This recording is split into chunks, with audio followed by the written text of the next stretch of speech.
새로울 신, 매울 신, 무엇보다 믿을 신 뉴스 신세계 헬마우스 임경민 작가 오셨습니다. 어서 오세요. 안녕하세요. 네, 매주 수요일에는 장윤선 기자와 함께합니다. 어서 오세요. 네, 안녕하십니까.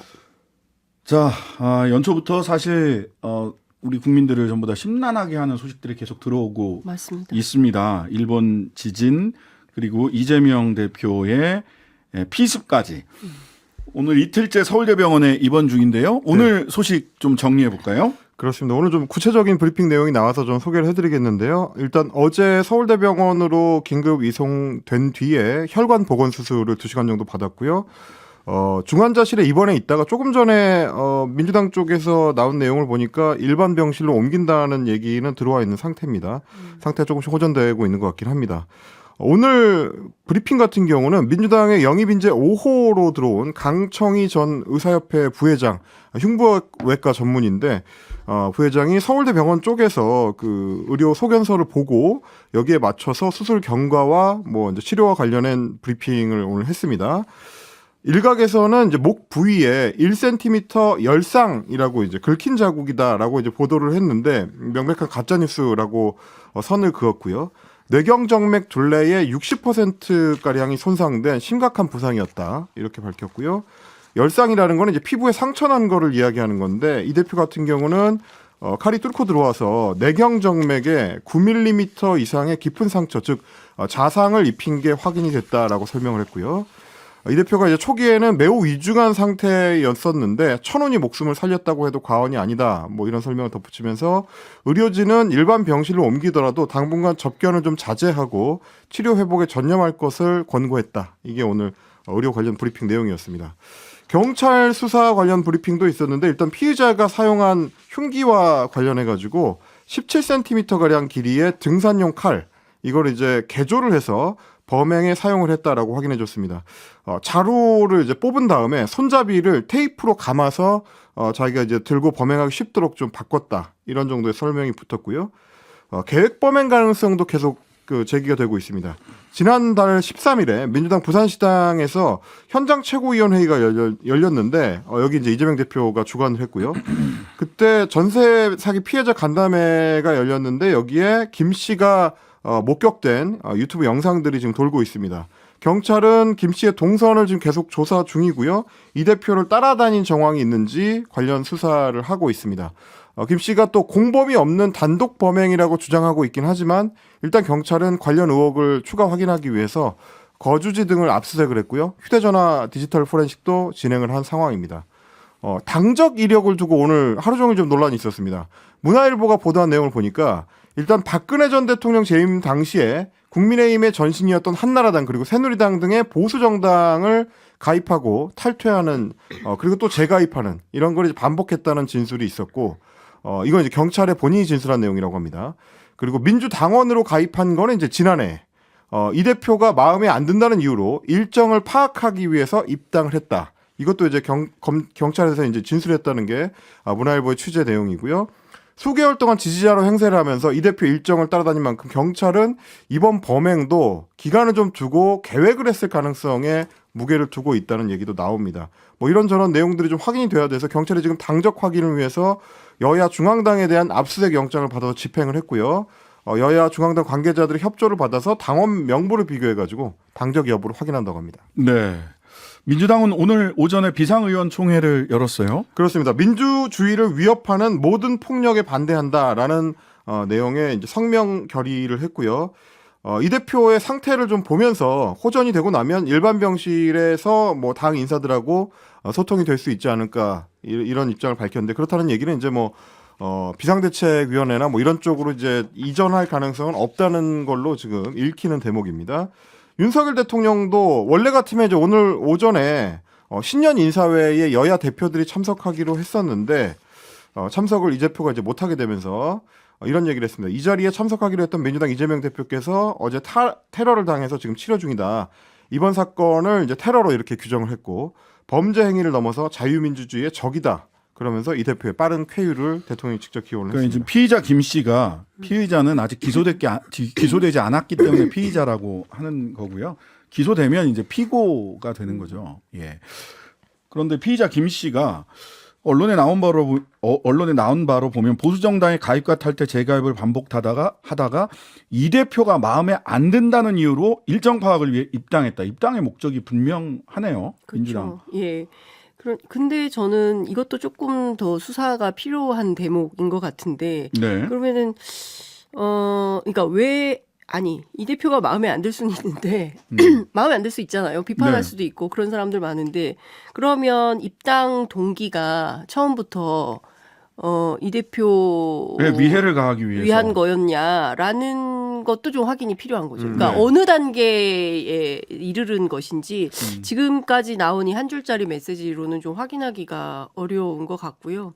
어쨌든 경황이 없기는 했지만 이제 열상이라는 보도, 그러니까 목 부위 열상, 1cm 열상이라는 보도가 처음 나왔는데 사실 이것도 제가 오늘 이제 그 현장에 있던 취재 기자들 왜 열상으로 처음에 보도가 나왔는지 이런 그러니까요. 것들을 추적해서 쭉 봤더니 이제 민주당 브리핑이나 그다음에 이제 경찰 당국에서는 열상이라는 표현이 없는데 소방에서 그러니까 그 처음에 현장을 수습했던 팀인 것 같아요. 이제 예. 거기에서 목 부위 1cm 열상으로 경상 추정이라는 보도가 처음 나왔어요. 그러니까 요 얘기를 듣고 현장 기자들이 기사를 쓰고 이러면서 열상으로 확 갔다가 이제 오늘 강청희 전 대한의협 부회장이죠. 이번에 민주당에 이제 입당하신 것 같은데 이제 이분이 환자 정보를 정확하게 보고 그리고 나서 이 내용을 이제 브리핑한 걸 보면 열상은 명백한 가짜 뉴스다. 그리고 뇌경정맥 둘레 60%가 손상된 심각한 부상이고 천운이 아니었으면 큰일 날 뻔했다. 이제 이런 브리핑이 나오는 것입니다. 그러니까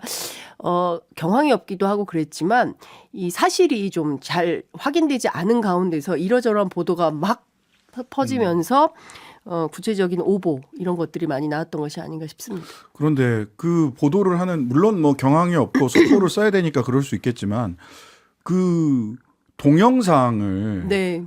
봤으면 한 번이라도 봤으면 1cm 열상 경상이라는 생각을 못 할 것 같거든요. 사실 그 동영상을 보면 보기에 끔찍하단 말이에요. 보기에도 그냥. 그렇기도 하고 그 현장에 있었던 기자들 그다음에 그 당직자들 뭐 이런 네. 사람들의 얘기를 종합을 해보면 이 피의자가 첫 번째 셔츠킷을 통과해서 이제 피가 나고 그다음에 2차, 3차 계속 시도를 했다는 네, 계속 거였어요. 시도를 그래서 하는 그것을 장면이 못하게 하고 말리는 과정에서 네. 뭐 이러저러한 일들이 있었던 것 같고 이제 피가 계속 나니까 이제 이재명 대표 말은 안 했지만 뭐 이렇게 여기 눌러달라고 네. 저 출혈 부위를 눌러달라고 이제 그 제명인의 마을 팬클럽 관계자에게 그런 부탁을 했었다라는 보도도 나오고 있는 건데요. 상당히 심각했었다. 이거 큰일 날 뻔했었다라는 생각이 들고 그런 차원에서 앞서 말씀하신 대로 이 대표가 마음에 안 든다는 이유로 일정 파악을 위해서 입당했다. 이걸로는 좀 확인하기가 어렵다. 좀 더 깊숙한 내막을 확인할 필요가 있다는 생각이 듭니다. 그리고 이제 그 수사에서 포인트는 결과적으로 지금 이분이 보니까 이건 뭐 추정입니다만은 진술을 하고 있단 말이에요. 묵비권을 행사하고 있지 않아요. 그냥 살인의 고의가 있었다라는 진술도 했고 마음에 안 들어서 내가 일정 파악하려고 민주당 당원으로 가입했다라는 진술도 하고 있다는 것은 일정하게 본인의 행동에 대해서 일정한 확신을 갖고 네. 있다라고 추정이 돼요. 보통은 이제 내가 정신이 어떻게 됐나? 이러면 이런 식으로 진술하지 않거든요. 본인의 고의나 또는 왜 입당했는지 여부를 어쨌든 본인이 진술을 해서 경찰 브리핑을 통해서 이런 게 나오는 걸 보면 일정한 자기 확신이 있는 것이고 네. 그런 확신에 이르게 된 계기가 무엇인가에 대해서 지금 장 기자님 말씀하신 대로 좀 더 깊이 봐야 되고 두 번째 사실은 가장 중요한 부분은 단독 범행이냐 네. 아니면 공범이 있느냐 이 부분이 사실은 굉장히 중요한 중요한 거죠. 부분인 예. 거죠. 네, 확인해야 다만 되고. 이제 한 가지만 말씀드리면 문화일보 보도 내용 같은 경우는 저도 이제 확인을 해보니까 경찰에서 공식 브리핑을 한 내용은 아니고요. 문화일보에서 경찰 관계자들한테 이제 별도로 취재를 한 결과인 것 같습니다. 근데 저는 요 얘기 좀 하고 싶은데요. 이제 어제 당적 관련해서 계속 논란이 있었잖아요. 네. 그래서 어제 그래서 뭐 이게 중요한 포인트인지 모르겠 테러인데 뭐 민주당이면 안 되고 아니 국민의힘이면 안 되고 민주당이면 괜찮고 이런 건가요? 그러니까 민주당 당원이 했으면 당내 문제니까 별건으로 처리해야 되나요? 이제 이런 거 아니잖아요. 네. 근데 이해할 수 없는 단독 보도들이 보수 언론에서 굉장히 많이 나왔는데 이웃들 뭐 민주당원 이렇게 규정해서 보도를 제목으로 뽑아서 보도를 많이 했어요. 근데 결과적으로 이게 어떤 의미가 있는 것인지 정쟁용이었는지에 대한 좀 저는 이것도 좀 검토가 필요한 대목이 아닌가 싶기도 하고 네. 지금 문화일보 보도에 따르면 한나라당, 새누리당 뭐 가입과 탈퇴 재가입을 반복했다는 거 아닙니까? 그걸 본인이 진술했다는 것인데 네. 그러면 정치권에 대한 고관여층 가능성이 높고 네. 그 여러 언론들 한겨레 보도 등에 따르면 뭐 그 주변의 편의점 주인에 따르면 뭐 유튜브 소리가 크게 뉴스 소리가 크게 들려 나올 정도로 틀고 다녔다 뭐 이런 얘기들이 나오는 거잖아요. 그러니까 하여튼 이분에 대해서는 좀 더 상세한 그런 내용이 좀 추가 조사 이런 것들이 좀 필요해 그래서 보입니다. 지금까지 드러난 사실관계만 보더라도 본인이 살인의 고의를 가지고 그런 행동을 했다라고 하는 경찰의 이건 공식 브리핑이잖아요. 그렇죠. 그렇다면 여기에 대해서 뭐 종이칼이라는 둥, 뭐 자작나무라는 둥 이런 식의 무책임한 유튜브 네. 등등의 보도 그리고 거기에 빗대어서 거기에 기대서 그런 유튜브의 방송에 기대서 언론에서 마치 인용보도 따옴표 쳐가지고 인용보도 네. 한다든지 이런 것들은 정말 하지 말아야 될 행위다. 이런 말씀을 드릴 수 있을 것 같아요. 정말. 그러니까 스스로 오보를 양산하는 잘못된 보도 행태를 범하는 것이죠. 근데 이런 얘기는 늘 하는데 참 안 고쳐집니다. 우리 언론들이. 네. 그 이제 이번에 당적 관련해서 이슈가 된 것 중에 하나도 이제 본인이 그 진술을 했다고 하는데 뭐 일정을 확인해야 했다라는 부분인데요. 뭐 당 내에서도 이제 그런 걱정들은 나오고 있습니다. 뭐 당 대표급의 인물이 뭐 여당이든 야당이든 당원들의 어떤 단체 채팅방이나 혹은 뭐 당원 게시판을 통해서 거의 실시간으로 일정이 공유되는 게 이게 맞는 것이냐. 네. 대통령 일정도 이제 실시간으로 공유가 되지 않는 게 결국 경호상의 문제와 관련된 건데 여야 당대표가 실시간 일정 공유가 된다는 거는 자칫하면 이제 위험에 노출시킬 수도 있는 거기 때문에. 아, 근데 참 이거는 어려운 문제예요. 어려운 어려운 문제죠. 예. 대중 정치인이 자신의 예. 일정을 숨기고 다닐 수도 없거든요. 그렇죠. 그렇습니다. 예. 네. 근데 사실은 이제 이런 문제는 있을 것 같아요. 경호와 경비의 차이가 있잖아요. 그러니까 네. 어제 보면 41명이 있었지만 이분들이 대체로 경비 인력이었고 경호는 아니었잖아요. 그리고 이제 현장 상황을 보면 이재명 대표하고 주변에 있었던 사람들은 이제 그 백불이라고 하죠. 기자들에 둘러싸여서 뭐 이제 이동 중에 뭐 몇 마디라도 들어가지고 보도하려고 하는 기자들의 이제 더미 안에 이제 있었던 거고 그럴 때는 대체로 당직자들이나 의원들이나 좀 빠져주거든요. 워낙 맞아요. 기자들이 네, 많으니까. 그래서 그렇게 해서 한 몇 분 정도 걸어서 차 타는 것까지 딱 백불을 듣는 거예요. 네. 근데 거기서 그래봐야 한 몇 마디 듣는 거긴 한데 그 틈을 들고 이제 파고 들어가지고 네. 범행을 저지른 이런 상황이기 때문에 그렇다고 해서 이런 문제를 그렇죠. 어떻게 할 거냐. 그러니까 사실상 결국에는 막을 수 있는 일이냐. 뭐 그렇죠. 이런 그런 것도 의문이 나오는 있는데 거죠. 저는 야당 대표입니다. 예, 야당 대표이기 때문에 저는 민주당 차원에서도 경호 인력을 하고 추가해야 되고 그다음에 이제 국가 차원에서도 지금 뭐 경호 서열 뭐 이런 쭉쭉 얘기가 나오는데 네. 야당 대표가 8위잖아요. 네. 그런 측면에서 보면 어디까지 어떤 수준으로 어떻게 할 건지에 대한 좀 제도적 장치도 필요해 보입니다. 어쨌든 문화일보 보도가 맞다면 이 대표가 마음에 안 든다는 이유로 살인의 고의를 가질 정도에 이르렀다면 두 가지. 첫 번째, 누가 왜 어떤 사회적 조건, 정치적 조건에서 이런 확신에 개인이 이런 확신을 갖게 되는가, 살인의 고의를 가질 만큼. 이 부분은 정치 사회적으로 우리가 분석하고 대책을 그렇습니다. 마련해야 되고 정치적 책임이라고 하는 측면에서 이런 확신을 이르게 했다면 개인의 이상한 판단일 수도 있지만 그런 확신에 이르게 된 정치적 책임은 누가 져야 되는가. 전 이 부분이 하나 분명히 짚어져야 된다고 보고요. 두 번째는 구체적 행동에 있어서 공범이 있었는가. 이거는 법적으로 정치적 책임을 뛰어넘어서서 법적 책임까지 물어야 되는 거니까 정치적 책임, 법적 책임 이거 혼동하지 말고 이 부분을 정확하게 갈라서 명확히 밝혀내는 게 중요하다. 이게 저는 이 혐오 범죄가 도처에서 벌어지고 있는 거잖아요. 근데 이 정치권까지도 이게 온 거고 정치 테러로 나타난 건데 혐오의 언어, 증오의 언어를 정치인들이 많이 씁니다. 그리고 네. 이제 적으로 규정하고 반국가 세력 이런 거 누가 얘기했습니까? 저는 그런 차원에서 성찰과 자기 반성이 대통령과 주변으로부터 시작돼야 된다는 생각이 좀 듭니다. 그 피의자라고 해서 대통령이 야당 대표를 아직까지 1년 반이 넘는 기간이 지났는데도 안 만나셨잖아요. 그러면 국민들이 야당 대표를 피의자, 범죄자로 보도록 하는 거 아닌가요? 범죄자에 대한 응징은 정의로운 일이다라고 생각하게 될 수도 있는 거고요. 이런 부분들은 구체적인 이게 범행의 지시나 공범이나 이런 문제가 아니라 어떤 사회적 분위기, 정치적인 분위기 속에서 이분이 이런 행위에 이르렀는가, 이거는 좀 잘 살펴봐야 된다. 자, 이로 인해서 전반적으로 민주당은 일정이 홀딩 내지는 다 보류가 되고 있는 거죠. 예. 예. 뭐 말씀하신 뭐 민주당 내의 계파 갈등의 연장선에 있는 이 신당 창당이라든지 이런 것들이 조금 수년되는 상황입니다. 이낙연 전 대표 그리고 최후 통첩을 예고했었던 비명계 이제 원칙과 상식의 멤버들도 결단 시점을 일단 미뤘습니다. 이낙연 전 대표 같은 경우는 원래 이달 중순쯤에 계획을 했었던 이제 창당 일정을 연기하기로 결정을 했다고 하고요.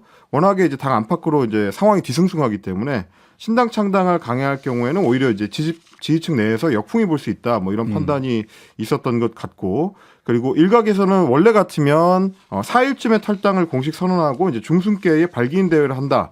이런 세부 일정들이 이제 나오고 있었는데 일단 좀 수년되는 그런 분위기입니다. 그리고 비명계 모임인 원칙과 상식 의원들도 원래는 오늘 회동을 갖고 최후 통첩을 날리겠다라는 계획이었는데 잠정 연기를 했습니다. 다만 뭐 당내에서 분위기를 좀 들어보니까 일정이 좀 뒤로 밀리는 거지 뒤돌아가지고 다시 이제 당으로 돌아갈 어떤 개연성은 없는 걸로 지금 당내에서는 판단을 하고 있습니다.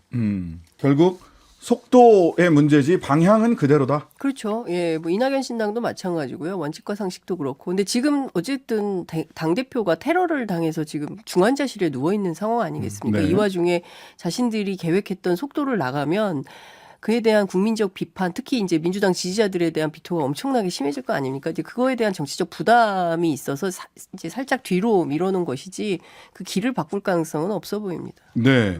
이런 가운데 허은하 의원은 오늘 탈당을 선언을 했습니다. 그렇습니다. 국민의힘을 탈당하고 이준석 전 대표가 이끄는 갇힌 개혁신당에 합류한다라고 선언을 했는데요. 꽃길이어서가 아니라 가야 할 길이고 비겁하지 않고 부끄럽지 않은 길이기에 가보려고 한다. 뭐 이렇게 선언을 했습니다.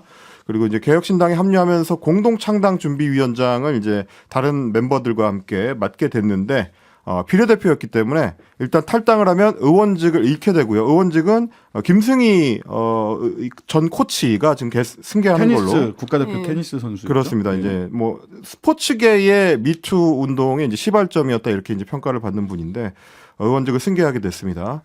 허의원이 이제 현역 의원이라는 기득권을 내려놓게 되면서 비슷한 처지에 있는 유호정 정의당 정의당 의원이 다시 또 도마 위에 오르고 있는 상황입니다. 어저께 네. 천하람 개혁신당 공동창당 준비위원장이 인터뷰에서 이런 얘기를 했는데 유호정 의원이 불쾌할 수도 있는데 허은하 의원한테 유호정 의원처럼 되지 말자고 얘기를 했다. 우린 명분이 있다고 생각하지만 반대 측에서 보면 이건 해당 행위다. 허 의원에게 해당 행위 기간이 길어지지 않게 빠른 결단을 부탁했다라고 이야기를 했거든요. 그거에 이제 연장선에서 오늘 정의당 김희서 수석 대변인 같은 경우는 JTBC하고 통화를 할 때, 류 의원이 사실상 세금 도둑질을 하고 있는데 염치가 있으면 부끄러울 거다. 허 의원과 인간적으로 비교가 되고 국민들이 이런 걸 다 판단할 거다라고 이제 비판을 했습니다. 근데 기존 입장에서 보자면 이제 마지막으로 유호정 의원이 낸 걸 보면 1월 달에도 탈당하지 않겠다라는 얘기를 했단 말이죠. 그럼 1월 30일이 승계 마지막 기한이에요. 유 의원이 1월 이전에 탈당하지 않으면 승계가 안 됩니다. 그렇죠. 그래서 그 정의당 같은 경우는 승계 대기하고 있는 사람이 있잖아요. 지금 김승희 씨가 이제 의원으로 허은하 의원이 탈당을 하면 네. 승계하는 것처럼 승계가 안 돼요. 그리고 그렇게 되면 이제 의석을 하나 잃게 되는 거죠. 그렇죠. 그렇죠. 그래서 이제 그래서 5석이 되는 겁니다.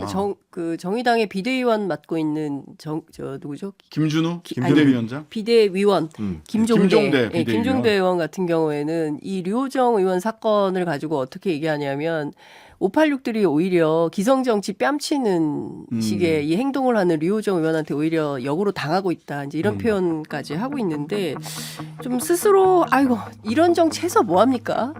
그 더군다나 진보 정당이에요. 정의당에서 어떻게 이런 행태를 범하고 있는 것인지 이분 정치 계속 할 수 있을까요? 네, 뉴스 신세계 잠시 광고 듣고 이어가겠습니다. 신장식의 뉴스 아이킥 임경빈, 장윤선 두 분과 함께 뉴스 신세계 이어가 보겠습니다. 아니 그래서 이낙연, 이준석 그리고 정의당 출신의 전 의원 한 명 뭐 이렇게 해가지고 당을 만든다라고 하는 얘기가 네. 여기저기서 많이 나오던데요. 1월 말에. 네, 뭐 그 가능성은 이제 나오고 있긴 한데 또 본인들은 정작 아직 결정된 바 없다라고 부인을 하고 있기 때문에 구체적으로 맞다라고 확인해드리긴 좀 어려워요. 왜냐하면 이준석 대표가 키맨인데 네.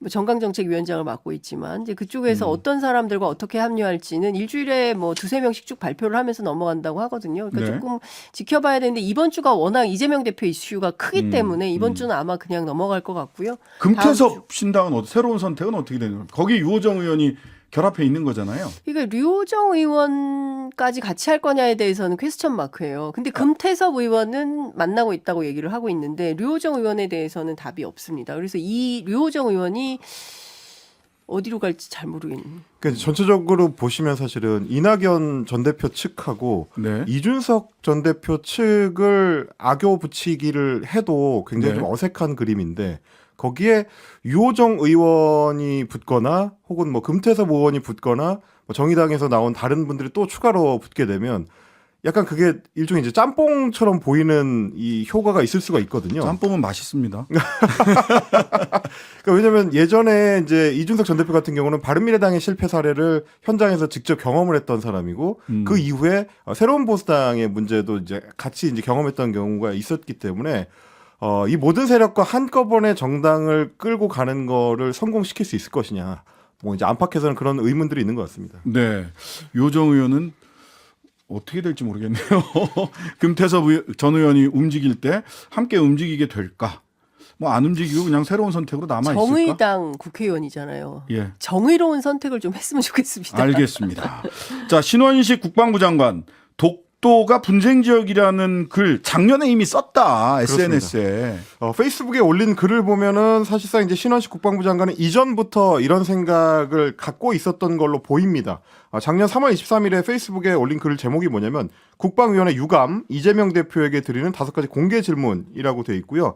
그 중에서 이런 대목이 있는 질문이 나옵니다. 지금 한일 간에 과거사 독도 영유권 분쟁이 있는 건 사실입니다라고 적었고요.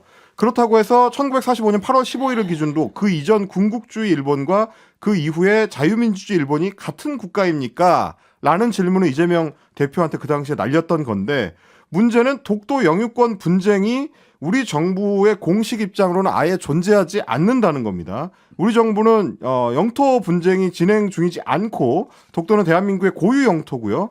존재하지 않는 영토 분쟁을 이야기하는 거는 장관으로서 이제 부적절하다. 그리고 어떻게 보면 그때는 이제 그냥 지나간 이야기였지만 네. 국회의원으로서도 사실은 적절하지 않았던 발언인 셈입니다. 애초에 45년 이후의 일본과 이전의 군국주의 일본을 구분을 하려면 일본 측에서 먼저 단호한 역사 인식을 보여줘야 되고 반성하는 태도가 이제 따라 붙어야 되는 건데 그게 안 되고 있기 때문에 우리랑 계속 갈등을 하는 거 아니겠습니까? 네. 이런 부분들도 국방부 장관한테 이제 질의가 돼야 되는 내용일 것 같고요. 근본적으로는 사실 지난해부터 계속 대통령이 연설문을 통해서 비슷한 논지를 펼쳐왔는데 일본에 대한 태도가 결국 국방부 장관과 윤 대통령이 이제 일맥상통하는 측면이 있는 거 아니냐. 45전 이전과 이후를 쉽게 구분하려고 하는 것. 이런 것들도 좀 의문이 남는 대목입니다. 다만 이제 신원식 장관 같은 경우는 해당 페이스북 게시글을 지금 비공개 처리를 했고요. 국방부에서는 일본이 영토 분쟁을 시도하고 있다는 것을 설명한 것이다. 독도가 대한민국의 고유 영토임은 불변하는 사실이고 국방부와 우리 군의 독도 수호 의지에는 변함이 없다. 이렇게 해명을 했습니다. 네. 이게 일본이 영토 분쟁을 시도하는 것을 설명한 거다. 그렇게 이 설명한 거 맞습니까? 근본적인 질문을 좀 다시 한번 해주세요. 읽어드리자면 지금 한일 간의 과거사 독도 영유권 분쟁이 있는 것은 사실입니다라고 적었습니다. 아니 잠깐만요. 그러니까 저는 이 독도에 관한 우리의 슬픈 역사가 있잖아요. 근데 그 역사를 망각한 정부 관료가 내각의 일원이고 국무위원이 이런 발언을 국회의원 시절에 그리고 또 장군 출신 아닙니까? 네. 군인 출신이고 이런 분이 이런 의식을 갖고 있다는 것 자체가 굉장히 충격적인데요. 잘 아시는 것처럼 이 독도를 영유권 분쟁으로 삼아서 끊임없이 국제사법재판소로 끌고 가려고 했던 건 일본 정부의 그럼요. 태도이자 노력입니다. 그리고 사실은 그 1904년에서 1905년 사이에 있었던 러일 전쟁 직후에 일본이 챙겼던 전리품 3가지가 있는데 첫 번째는 조선반도 철도 부설권을 원래 러시아가 갖고 있다가 일본이 가져가게 됐고요. 또 하나는 울릉도 산림 벌목권을 가져가게 돼요. 네. 그리고 또 하나는 바로 이것입니다. 독도를 시마네현에 복속시키는 것.